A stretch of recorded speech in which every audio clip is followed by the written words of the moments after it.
Welcome to Khan's Crop Academy. Good morning, student.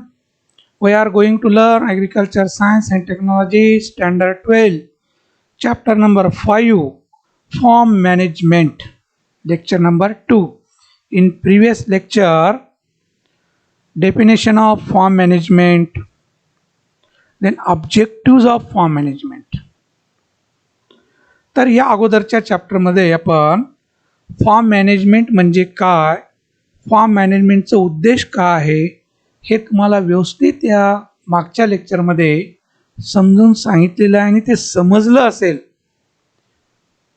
आणि आता आपण लेक्चर नंबर 2 मध्ये बघत आहोत aspect of farm management. It is very important for board exam. तर या फार्म मॅनेजमेंट मधलं महत्वाचं अतिमहत्वाचं आहे ते आस्पेक्ट ऑफ फार्म मॅनेजमेंट. हे क्रॉप सायन्स साठी आहे आणि तुम्हाला पण आहे. फार्म मॅनेजमेंट हा चॅप्टरच क्रॉप सायन्समध्ये आहे, फर्स्ट पेपर सेकंड पेपरमध्ये, आणि ॲग्रिकल्चर सायन्स अँड टेक्नॉलॉजीसाठी पण आहे. तर aspect of farm management, aspect of farm management. Selection of farm, first aspect, selection of farm.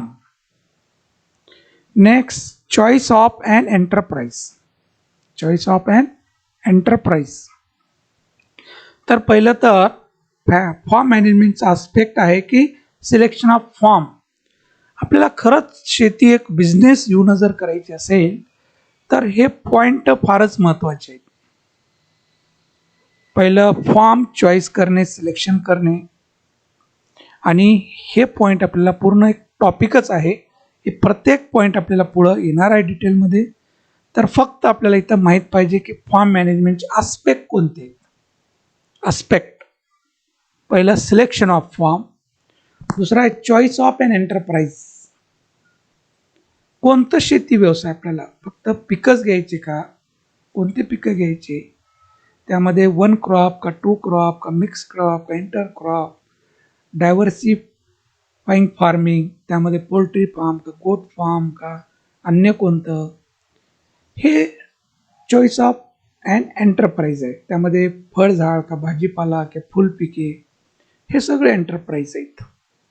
लक्षात, तर ते चॉईस करणे महत्त्वाचं आहे. Then third, preparing suitable layout of the farm, suitable layout of farm. मग त्याचं अगोदर लेआउट करणं आवश्यक आहे की या फील्डमध्ये काय लावायचं या वर्षी, त्यानंतर दुसऱ्या वर्षी कोणतं येणार त्या जागेमध्ये, प्लॉट 2 मध्ये काय लावणार, 3 मध्ये काय लावणार, 4 मध्ये काय लावणार, त्या वर्षाचं जनावरांसाठी काय, हे सगळं प्लॅन असणं आवश्यक आहे. Layout of farm. त्यामध्ये बिल्डिंग पण आलेत की आपलं क्वार्टर कोणतं, लेबर क्वार्टर कोणते, वॉटर शेड कुठं, गोडाऊन कुठं, लेबर क्वार्टर कुठं, हे सगळ्या गोष्टी त्या लेआउटमध्ये येतात की जेणेकरून व्यवस्थित शेती करण्यासाठी सोपं जावं. की कोणते रोड कोणत्या रोडला टच व्हायला पाहिजे, शेतामधले मेन रोड कोणतं, इंटर रोड कोणतं, या सगळ्या गोष्टी या लेआउट ऑफ फार्ममध्ये. तर व्यवस्थित तुमचं शेती मॅनेजमेंट होणार. फॉर्म्युलेशन ऑफ क्रॉपिंग स्कीम, त्यानंतर क्रॉपिंग स्कीम फॉर्म्युलेशन करणं आवश्यक आहे. 2-3 वर्षाचं तयार करणं पाहिजे की या पिकानंतर कोणतं पीक, त्या पिकानंतर कोणतं पीक, हे क्रॉपिंग स्कीममध्ये येतं. नंतर formulation of calendar of operation. मग कोणत्या तारखेला कोणत्या पिकाला काय करायचं आहे हे पूर्ण डिटेल कॅलेंडर तयार असायला पाहिजे, वर्षभराचं काम, आणि त्यानुसार ते समोर ठेवून ते काम करायला पाहिजे. तर मग बघा कसं इस्रायल शेती आहे ना, शेती फार इंटरेस्टिंग आहे हो. तर तसं करायला पाहिजे ना, फक्त पुस्तकामध्ये बघून चालत नाही, रिअल उतरायला पाहिजे बाळांनो. तर कॅलेंडर ऑफ ऑपरेशन करणं आवश्यक आहे की जेणेकरून आपले मजूर रिकामे राहणार नाही, त्यांचं युटिलाइज होईल. पाऊस पडल्यानंतर त्या लेबरला आपण काय काम लावणार, हे सगळ्या गोष्टी डिटेल असणं आवश्यक आहे बेटा. Equipping the form with necessary input. कोणकोणते इक्विपमेंट आपण वापरणार आहोत, कोणकोणते नेसेसरी आहे आणि ते घेणं भाग आहे, किंवा त्याऐवजी दुसरं इम्प्लिमेंट त्या काम कोणतं करू शकतं त्यासारखं, हे सगळं असणं महत्त्वाचं आहे. Next, management of form labour. मग लेबरचं मॅनेजमेंट असायला पाहिजे. त्यामध्ये स्किल लेबर कोणते आहे, नॉन स्किल कोणते आहे, परमनंट लेबर कोणता आहे, टेम्पररी कोणता आहे, मग एक्स्ट्रा कोणतं, मग कोणाला कोणतं काम द्यायला पाहिजे, या सगळ्या गोष्टी फिक्स असणं आवश्यक आहे. म्हणजे लेबरचं मॅनेजमेंट करणंही यायला पाहिजे. मजुरांना कसं हँडल करता यायला पाहिजे, है ना, त्यांच्याकडून कसं काम करून घेता यायला पाहिजे. तर या गोष्टी त्या मॅनेजरमध्ये असणं आवश्यक आहे. तर हे आस्पेक्ट आहे फॉर्म मॅनेजमेंटचं. Next, maintain form record. फार महत्त्वाचं आहे. आपण कोणताच शेतकरी फॉर्म रेकॉर्ड मेंटेन करत नाही. Maintain form record to work out cost of cultivation of major crops, profit and loss statement of the form. लक्षात. तर फॉर्म रेकॉर्ड मेंटेन व्हायला पाहिजे. त्याचं कॉस्ट ऑफ कल्टिवेशन, त्याचं मेजर क्रॉप कोणते, त्याचं प्रॉफिट किती, लॉस किती, सगळं स्टेटमेंट असायला पाहिजे. पुढचंही पूर्ण रेकॉर्ड काय काय करायला पाहिजे आणि रिअल काय करता, मागे काय काय झालेलं आहे, काय नुकसान झालेलं आहे, ह्या गोष्टी समोर ठेवून तसं आपण चालायला पाहिजे. ते फॉर्म रेकॉर्ड. तर आपल्याकडे काहीच लिहून राहत नाही, है ना. तर आपण बिझनेस येऊनच शेती बघत नाही तर काय लिहून ठेवणार. जोपर्यंत आपण बिझनेस व्ह्यूनं शेती बघत नाही तोपर्यंत रेकॉर्ड राहणार नाही बाळांनो, आणि ते कळणार नाही आपल्याला लॉस की प्रॉफिट आहे. या आजोबाची पंजोबाची जमीन पारंपरिक आपल्याला टिकून ठेवायची, फक्त एवढंच आहे ना. त्याच्यामधून किती निघणार, आपल्याला किती प्रॉफिट होत आहे, हे आपण कधी बघत नाही. Next, maintain records for seeking certificate for export.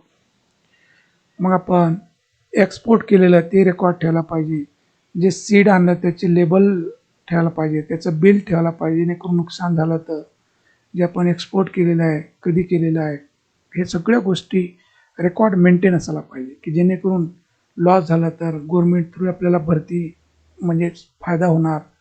जर कागद डॉक्युमेंट नसेल तर आपण काहीच करू शकत नाही. त्यासाठी कागदपत्र हे ओके असायला पाहिजे बाळांनो. Resource conservation. आता जे काही रिसोर्सेस, नॅचरल रिसोर्सेस, ते कन्झर्वेशन करणंही आवश्यक आहे. त्याचाही वापर करणं आवश्यक आहे ना. ते रिसायकलिंग करणं आवश्यक आहे. शेतामध्येच निघालेलं शेतालाच खाऊ घालायचं आपल्याला. जे काही काळी कचरा त्याच्यापासून कंपोस्ट तयार करणे, जमीन सुपीक करण्यासाठी त्याचा फायदा होणार. तर ह्या गोष्टी करणं आवश्यक आहे. ह्या गोष्टी करणं आवश्यक आहे. तर these are the aspect of form management. तर इथं आपण components of form management, components of form management. तर फॉर्म मॅनेजमेंटमध्ये कोणते कंपोनंट आहे. पहिलं, प्लॅनिंग असणं महत्त्वाचं आहे. काय असणं महत्त्वाचं आहे, प्लॅनिंग असायला पाहिजे. नंतर डायरेक्शन असायला पाहिजे, लेबर मॅनेजमेंट असायला पाहिजे, एंटरप्राइज अँड फार्म सिलेक्शन असायला पाहिजे, सॉईल मॅनेजमेंट, फर्टिलिटी ते येतं याच्यामध्ये फार्म मॅनेजमेंटच्या कंपोनंटमध्ये. क्रॉप प्रोटेक्शन कसं करायला पाहिजे, ॲनिमल हजबंडरी, पशुपालन वगैरे त्याचा देखभाल, आपल्या शेतासाठी लागणारे जे बैल आहे त्याचं. नंतर ऑर्गनायझेशन कसं करायचं, है ना. ह्या सगळ्या गोष्टी हे कंपोनंट ऑफ फॉर्म मॅनेजमेंट आहे, फॉर्म मॅनेजमेंटचे कंपोनंट आहे.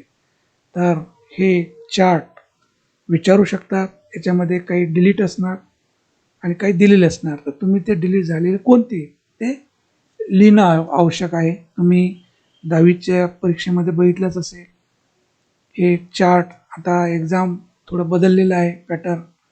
तर ऑब्जेक्टिव्ह टाईप असं एक क्वेश्चन आहे. तर यामध्ये काही रिकामे असणार डब्बे, ते तुम्ही भरून घ्यायचं आहे, कोणतं सुटलेलं आहे त्याच्यामध्ये. तर प्लॅनिंग आहे, लेबर मॅनेजमेंट आहे, डायरेक्शन आहे, एंटरप्राइज अँड फार्म सिलेक्शन आहे, सॉईल मॅनेजमेंट अँड फर्टिलिटी आहे, क्रॉप प्रोटेक्शन आहे, ॲनिमल हजबंडरी आहे, ऑर्गनायझेशन आहे, प्लॅनिंग, असं हे गोष्टी आहेत. किती आहेत, आठ हे कंपोनंट आहेत कशाचे? फॉर्म मॅनेजमेंटचे. तर operational management and decision, operation management and decision. तर डिसिजन कसं घ्यायचं आपल्याला? Operation management decision. तर जे काही आपण कार्य करतो त्याचं व्यवस्थापन, त्याचं डिसिजन कसं घ्यायला पाहिजे? तर 4 डिसिजन आहेत. व्हॉट टू प्रोड्यूस, काय घ्यायचं आहे? हाऊ मच टू प्रोड्यूस, किती घ्यायचं आहे? व्हेन टू प्रोड्यूस, केव्हा उत्पन्न करायचं आहे? हाऊ टू प्रोड्यूस, कसं उत्पन्न करायचं आहे, उत्पादन करायचं आहे. हे ऑपरेशनचे डिसिजन आहेत. लक्षात. What to produce, how much to produce, when to produce, how to produce. लक्षात. तर हे ऑपरेशनल मॅनेजमेंट डिसिजन आहेत बाळांनो, ऑपरेशन मॅनेजमेंट डिसिजन आहे. तर आपण नेक्स्ट पॉईंट बघूया, फॉर्म मॅनेजर. आता हे फॉर्म मॅनेजमेंट कोण करतं? तर फॉर्म मॅनेजर आहे ना, कोण व्यक्ती असेल ना. तर विद्यार्थी मित्रांनो, हे पोस्ट असते गव्हर्नमेंटचे फॉर्म आहेत तिथं फॉर्म मॅनेजर म्हणून असतं बाळांना. जे काही गव्हर्नमेंट फॉर्म आहेत, रिसर्च स्टेशन आहेत, तिथं काय लागतं? फॉर्म मॅनेजर असतं. तिथं सगळं त्याच्या अंडरमध्ये कामं चालतात. लक्षात. सगळं त्याच्या प्रोटेक्टमध्ये असतं. तो एक व्यक्ती आहे, एक माणूस आहे, एक लेबर आहे, तो पण एम्प्लॉय आहे ते. लक्षात. तर तो हे सगळं हँडल करतो आणि याला करून घ्यावं लागते याला. A form management is an employ who is paid to manage a firm or a group of. तर form manager is an employee, काय? नोकर, एम्प्लॉई आहे. हु इज पेड टू मॅनेज. तर व्यवस्थापन कसं करायला पाहिजे? लक्षात. फॉर्म किंवा ग्रुप ऑफ फॉर्म, भरपूर शेती असेल ते किंवा कमी असेल ते पण, त्याचं पूर्ण मॅनेज करणारा व्यक्ती तो फॉर्म मॅनेजर. नेक्स्ट डेफिनेशन आहे फॉर्म मॅनेजरची. Farm manager is a responsible person. Farm manager is a responsible person employed to manage and carry out duties associated with the day-to-day and long-term management of the firm. Farm manager is a responsible person employed to manage and carry out duties associated with the day-to-day and long-term management of the firm. तर हा एक responsible person आहे, जे काही कामं आहेत याच्या अंडरमध्ये होतात आणि तो डे बाय डे तो करून घेतं किंवा एक प्लॅन तयार करून ठेवतं आणि त्यानुसार तो काम करून घेतं, तो फॉर्म मॅनेजर. थर्ड डेफिनेशन आहे, a farm manager is a responsible for the management and general maintenance of a farm. The farm manager एक रिस्पॉन्सिबल पर्सन आहे, तो मॅनेजमेंट करतं आणि जनरल मेंटेनन्स जे आहे दररोजचं तोही मेंटेनन्स करतं, तो फॉर्म मॅनेजर असणार. Form manager. तर फॉर्म मॅनेजर व्यवस्थित डायरेक्शन देत आहे की कोणकोणते काम करायचे. त्याच्या अंडरमध्ये आणखीन हे लोक असतात, यांच्या अंडरमध्ये वेगळे आता जे काही डिपार्टमेंट आहेत, तो मॅनेजर प्रत्येक डिपार्टमेंटचा माणूस घेऊन त्यांना सजेशन करतो आणि त्यांच्याकडून काम करून घेतो. हा एक माणूस प्रत्येक मजुराकडे जाणार नाही, तर तो जे मेन आहेत त्या काम करणाऱ्यापैकी एक जे मेजर आहे त्याला काम सोपवलं जातं आणि त्याकडून तो काम करून घेतं की जे काही शेतामध्ये वेगळे जे कामं चालणार आहेत कोणी फवारणी करत असेल, कोणी दुंडे चालवत असेल, कोणी पाणी देत असेल, तर हे जे आहे तर हे सगळं कामं हे मॅनेजर एकतर संध्याकाळी किंवा सकाळी इंटिमेशन देतं की तुला काय करायचं आहे, तुला काय करायचं आहे, आणि तुझ्यासोबत 4 माणसं घेऊन हे करायचं आहे, तुझ्यासोबत 10 माणसं घेऊन ते करायचं आहे. हे सगळं मॅनेज करतं आणि त्यांच्याकडून काम करून घेतं. त्या पद्धतीनं फील्डमध्ये कामं सुरू राहतात. हे मॅनेजरचं सगळं डिटरमाइन करणं, ॲनलाईज करणं हे मॅनेजरचं काम आहे. पुढे येणार आहे त्याचे फंक्शन, तर हे मॅनेजरचंच काम आहे. नंतर हे मॅनेजर डिटेक्शन करत आहे, त्यांना सांगत आहे. नंतर हे मॅनेजर पूर्ण मोबाईलद्वारे पूर्ण जज करत आहे, म्हणजे ॲनालिसिस करत आहे. तर या पद्धतीनं मॅनेजरचे हे पूर्ण अंडरमध्ये असतं. तर हे सगळं फॉर्म मॅनेजमेंट करतं आहे मॅनेजर. फॉर्म मॅनेजमेंट करायचं काम कोणाचं? फॉर्म मॅनेजरचं. हा एक व्यक्ती आहे आणि त्या व्यक्तीचं आपल्याला पुढं फंक्शन बघायचं आहे. फॉर्म मॅनेजरचे फंक्शन काय आहेत. ओके, तर विद्यार्थी मित्रांनो, तर फार इंटरेस्टिंग आहे, त्यामध्ये मन लावून आपण बघायला पाहिजे. तर हे चॅप्टर समजणार, कारण हे थोडं नाही समजलं तर आपल्याला किचकट वाटणार आणि आपण इंटरेस्ट जर दाखवला तर समजणार पण. तर तुम्हाला व्यवस्थित मी व्यवस्थित पोहोचवण्याचा प्रयत्न करत आहे. तर जे काही तुम्हाला कमतरता वाटत असेल ते कमेंट्सवर मला कमेंट्स करा आणि व्यवस्थित व्हिडिओ बघा. जास्तीत जास्त विद्यार्थ्यांना शेअर करा आणि सबस्क्राईब केल्याशिवाय राहू नका. थँक्स. जय जवान जय किसान.